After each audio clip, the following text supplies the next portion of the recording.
Singapore is a small sovereign island city-state in Southeast Asia.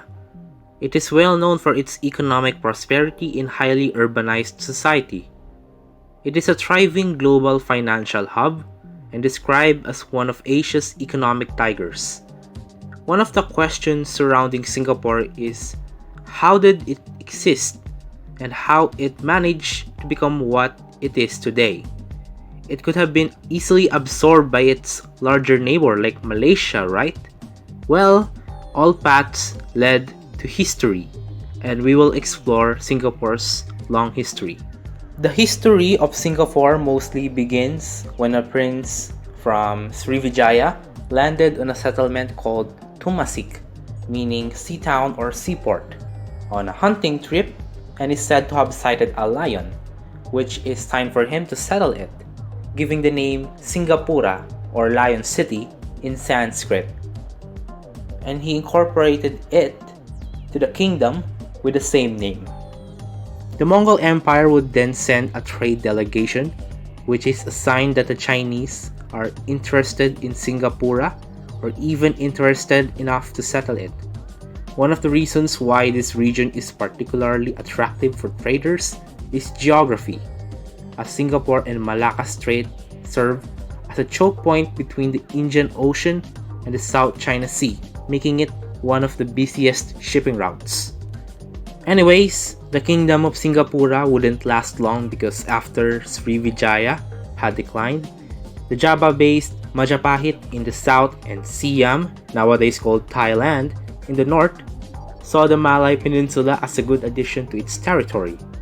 Singapura would eventually be put to an end, and the last king of Singapura managed to escape and found the Malacca Sultanate, and he subsequently converted to Islam.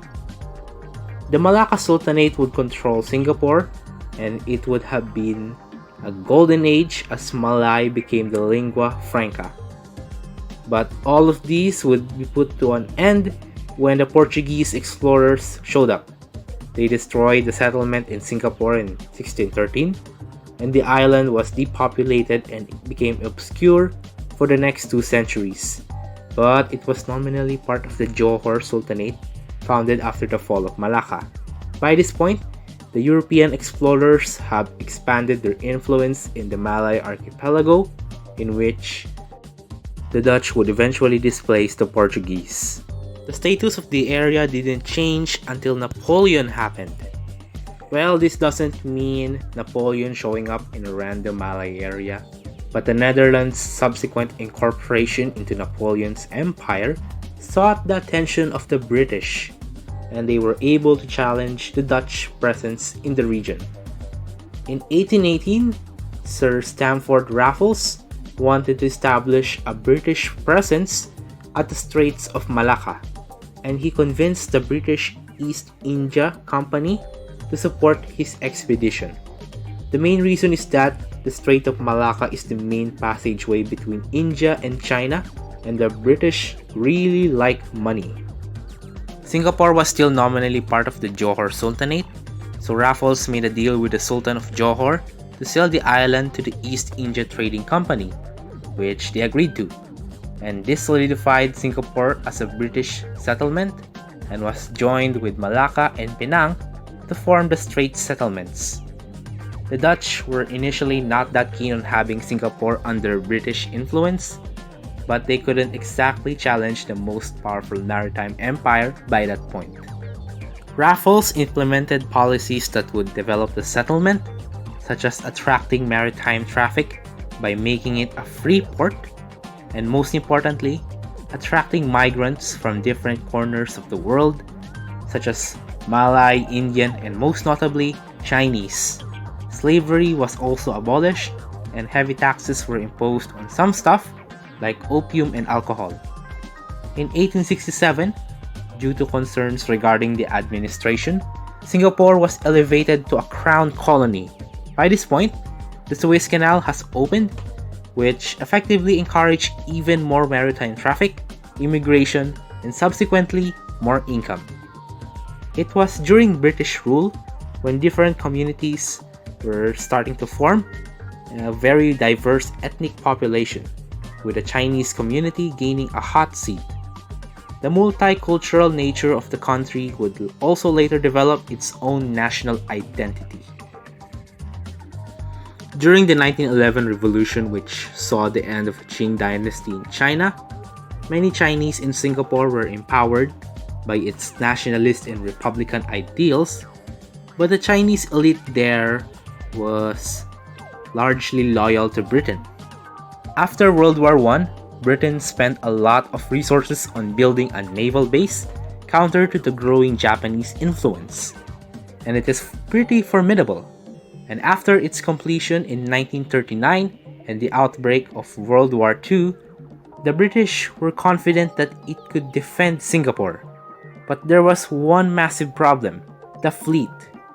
The plan was for it to sail quickly to Singapore when needed, but its war with Germany kept it busy in defending the British home islands. The Japanese would later invade Malaya, and it also managed to cripple the British fleet. The Allied forces fought ferociously, but they were forced to retreat to Singapore, and they would eventually surrender to Japanese forces.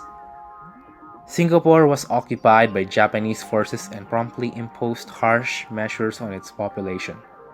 By the time the Japanese surrendered in 1945, Singapore was in disarray, decimated, and felt that the British aren't capable of providing Singapore's needs anymore.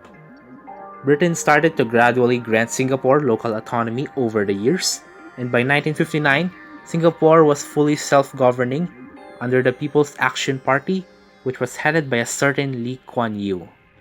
Seems pretty sure that Singapore will continue to exist and grow independently, but that independent part was put to a halt by 1963 when it literally joined Malaysia. Why? There are several reasons.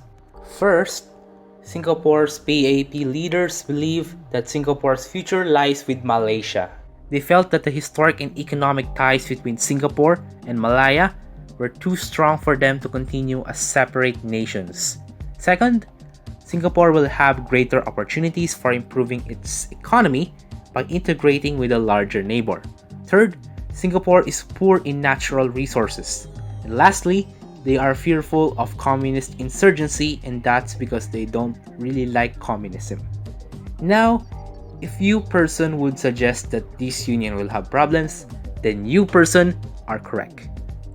The political government in Malaysia was dominated by the United Malays National Organization, or UNMO, which advocated for Malay Malaysia, which is kind of Malay dominance over the federation. The PAP disagreed with the discriminatory policies of the UNMO over the non-Malay ethnicities in Singapore, most notably Chinese. And they argued for a Malaysian Malaysia, which calls for the equal treatment of all races in Malaysia. The UNMO is also concerned with the Singapore's potentially becoming the economic center, not Kuala Lumpur. Also, they are also concerned that the PAP would gain too much popularity within Malaysia and could vote out the ruling party at the time, which was a no-no. Tensions erupted and culminated in the 1964 race riots, which subsequently increased even more tensions, and most UNMO extremists call for the arrest of Lee Kuan Yew. Another external problem was Indonesia, and Indonesia's Sukarno didn't recognize Malaysia's existence, which culminated with their confrontation and could potentially threaten Singapore. To prevent all-out conflict, Malaysian Prime Minister Tunku Abdul Rahman decided to expel Singapore from the Federation. Surprisingly, Lee Kuan Yew wanted to maintain united, but Gong Keng Swee, who had become skeptical of the merger's economic benefits for Singapore, convinced Lee Kuan Yew that separation had to take place. The Parliament on August 9, 1965 voted 126-0 in favor of the expulsion of Singapore, with members of Parliament from Singapore not present. Lee Kuan Yew reluctantly declared Singaporean independence, apparently in agony, which is not the usual reaction when declaring independence from another nation. Afterward, Singapore's position wasn't exactly bright. It faced the danger of an attack from the Indonesian military and forcible reintegration into Malaysia on unfavorable terms. Lack of natural resources continues to be the concern, and unemployment remains high, which could lead to civil unrest, and even some international media doubt about Singapore becoming even a successful nation. But fortunately, Singapore has two cards up its sleeve: competent government and good policy making. Even though strict and not so democratic, Lee Kuan Yew implemented measures on improving its economy, living standards, and governance aimed at plummeting poverty levels, developing its service and technological sector, and turning Singapore into a first world country. And what a government they were! They also utilized their geographic position and made exceptional long-term policies, from domestic to foreign. To foster unity, Singapore also actively promoted all ethnicities in the country, and they also fostered stability within the population through disciplinary and kind of authoritarian measures, and the rest is history. Singapore's existence is down to its ethnic composition and distinction, and fostering unity through one nationality, Singaporean. Its geographic position and the efforts of Sir Stamford Raffles built the foundations of Singapore during the colonial era. Without Sir Raffles, Singapore's history might have been a little bit different. Even though they had joined its larger neighbor for a brief period of time, Singapore is too distinct for Malaysia to even keep, as a fear of Chinese-dominated Malaysia, which upset most in the Malaysian government. While Lee Kuan Yew and his PAP built the modern Singaporean nation, whose high standard of living and a very developed economy is quite an outlier when it comes to the countries near the equator. It is likely that Singapore will continue to exist as an independent nation, and most Singaporeans are just happy with the current makeup. That Singapore will go on its own and its relations with Malaysia will be diplomatic at most. By the way, why don't you visit Singapore? There are several sites you can explore, and Singapore also has diverse ethnicities and cultures united by the fact that they are Singaporean. The existence of Singapore as independent is fascinating, as one of the few countries that gained independence against its will, from Malaysia that is, and it could have gone a different path, but that's for another time. Thank you for watching, and please subscribe for more country neighbors.